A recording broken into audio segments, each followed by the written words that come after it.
For a long time after developing long COVID, just the thought of the future was enough to send my heart racing. It honestly felt like I'd forgotten how to count on my own body. I remember sitting on my couch one evening, completely exhausted, knowing that the handbell rehearsal was starting at my church without me, and it hurt. Ringing in that choir is one of my favorite ways to release stress. And I was missing out on that, missing out on being with a group of people that were second family. I was drowning in anxiety, not just about the future, but about losing the very things that brought me joy. I felt so incredibly alone in that struggle. It was like my own health had become completely unpredictable, and the future felt like an impossible final boss I just wasn't ready to face. But what if I told you there's a way out? One that doesn't involve expensive therapy or medication, but is built on simple daily actions. In this video, I'm going to share the 3 free science-backed daily habits that took me from a place of constant panic to a place of peace. So first is intentional grounding. If you've ever heard the 5, 4, 3, 2, 1 theory, that's basically what it is. Ignore my phone. If you have anxiety about an uncertain future, then you know the feeling all too well. You're trying to go about your day and suddenly you're not really there anymore. You're lost in your own head and your mind becomes a pinball machine of frantic thoughts. What if I never get better? What if this fatigue never ends? Am I going to lose my job? How can I plan anything when I feel like this? This internal spiral is the engine of anxiety. It rips you out of the present moment and traps you in a nightmare of future fears and what-if scenarios. And intentional grounding is your emergency brake. It's the practice of deliberately pulling your focus out of those spiraling thoughts and anchoring it in the physical world using your 5 senses. Isn't just a nice idea. It's a way to actively calm your nervous system. When you focus on what your senses are telling you, you interrupt that feedback loop of your brain's fear center. Learning to anchor yourself in the present helps take away the power of an unknown future. Here's how it worked for me. Having a really bad day, overwhelmed by brain fog and exhaustion, and all I can think was, this is my life now. It's always going to be this way. I could feel the panic rising, and instead of letting it consume me, I sat right where I was on my chair and forced myself to practice. First, I named 5 things I could see.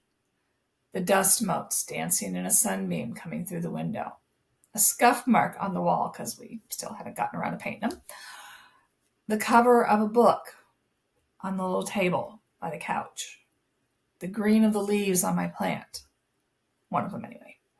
And a frayed thread on the old ottoman that my feet were resting on. Next, 4 things I could feel.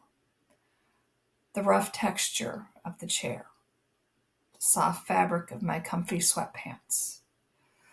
Slight tension in my shoulders. And the solid cushion beneath me. Then 3 things I could hear. The distant hum of the refrigerator, birds chirping outside, and the sound of my own shallow breathing. 2 things I could smell. The faint scent of the candle I'd been burning earlier, and the dry scent of dust, because, fatigue.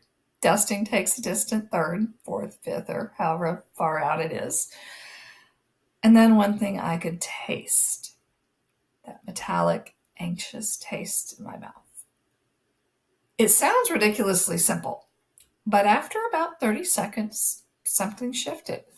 My heart rate started to slow down. The roaring in my ears quieted down. By focusing so intensely on my senses, I had given my brain a different job to do besides panicking about an unknown future. It pulled me out of the theoretical danger that was in my head and planted me back into the physical reality of the moment, which was that I was safe in my rocking chair in my own home. This technique became a lifeline, a tool I could use anywhere, anytime to stop that endless spiral. Habit number 2 is mindful movement. The second one for me was physical, because anxiety isn't just in your head. It's a deeply, deeply physical experience. It's that rush of adrenaline and cortisol, a racing heart, tense muscles. It's your body's fight or flight response getting triggered by your thoughts. For months, I felt trapped by this anxious energy in my own home. Too exhausted to do anything, but too agitated to truly rest. The standard advice to just go exercise felt impossible and even tone deaf when post-exertional malaise was a real threat. The shift happened when I reframed exercise as mindful movement or activity. The goal isn't to burn calories or to hit a target. The goal was simply to move my body with awareness every day. For me, meant committing to one yoga video a day. I started following Yoga with Adriene, whose whole philosophy is about finding what feels good. The science behind this is solid. We know that physical activity can help manage stress, but mindful movement, where you pay close attention to your body and your surroundings, seems to have amplified benefits. Studies have shown that it helps to regulate the nervous system, giving the body a chance to process that cocktail of stress hormones and return to a state of balance. It's a way of rebuilding trust with a body that feels unpredictable. My first few days on the mat were uncomfortable. My body felt heavy, and I was so used to seeing movement as something that could make me sicker. But my only job was to follow along gently and pay attention. I'd focus on my breath, just like Adriene would say. I'd notice the feeling of a gentle stretch in my back or the sensation of my hands pressing into the mat. I'd notice how my muscles felt without judgment. There was no pressure to do every pose perfectly. The goal was to show up, do what I could, and improve at my own rate. Slowly, it became a non-negotiable ritual. It was a dedicated time to tell my body, we are working together. We are safe. It wasn't about escaping the illness anymore. It was about moving with my body and not against it. This small daily dose of gentle movement broke the cycle of physical stagnation and mental panic, proving to myself, one yoga session at a time, that I could still inhabit my body even when I was afraid. So, by the way, if you're finding this helpful and you think it might help someone else feel a little less alone, please take a moment to give this video a like. It really does help the video reach more people who might be struggling right now, and it lets me know that this is making a difference for you. So, on we go. The next habit might sound a little woo-woo, especially when you compare it to the others, but it is the final crucial piece of the puzzle. Radical self-compassion. Giving yourself grace. The core of anxiety from a chronic illness isn't just the fear of the future. It's the brutal, relentless judgment we pass on ourselves for what our bodies can no longer do. The illness has a vicious inner critic, a voice that replays every canceled plan, every moment of fatigue, every sign of weakness in an endless loop. It's the voice that says, you're lazy, you're a burden, you should be better by now. Radical self-compassion is the act of intentionally replacing that inner critic with a voice of kindness. It's about treating yourself with the same warmth and understanding you'd offer a good friend who is struggling. This isn't just about positive thinking. Research shows that self compassion is a powerful tool for mental health. Studies have found it's directly linked to lower levels of stress and better coping with chronic illness because it reduces those core feelings of shame and self blame. A self compassion practice can soothe our physiological stress response, which is vital when your body is already under so much stress. Here's how I put it into practice. I had to resign from the first job I'd had since staying home to take care of the family in the house. I'd started as a part-time temporary employee and was so proud and happy when they asked me to come on as a permanent full-time employee. But my health declined and I couldn't keep up. Having to walk away from something I had worked so hard for really, really hurt. The old me would have been crushed by that for months. The inner critic would have had a field day. You failed. You let everyone down. You couldn't handle it. This time, I tried something different. I sat there with all that disappointment and literally talked to myself as if I were talking to my best friend. I said, hey, it's okay for you to hurt. It hurts because you were proud of what you achieved. You had to make a choice to take care of your health. That doesn't make you a failure. You are doing the best you can with a body that is healing, and that is enough.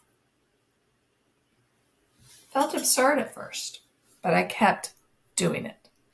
Every time that inner critic flared up, you're not good enough, I would consciously meet it with a voice of compassion. I'm doing the best I can with a body that is healing, and that is enough. I started breaking the habit of negative self-talk. This practice took the sting out of my physical limitations. They went from being evidence of a failure to just being difficult moments experienced by a human being who is dealing with a serious health challenge. It taught me that my worth wasn't tied to my productivity or my ability to show up for others. I could be sick and still be worthy of kindness, especially from myself. So, these 3 habits, intentional grounding, pulls you back to the present when your mind spirals into the future, mindful movement to help your body process anxious energy and gently reconnect with itself, and radical self-compassion to silence that inner critic and build a foundation of self-worth that isn't dependent on your health. Facing an uncertain future felt impossible, but these 3 habits practiced daily built a bridge back to a life I thought I had lost.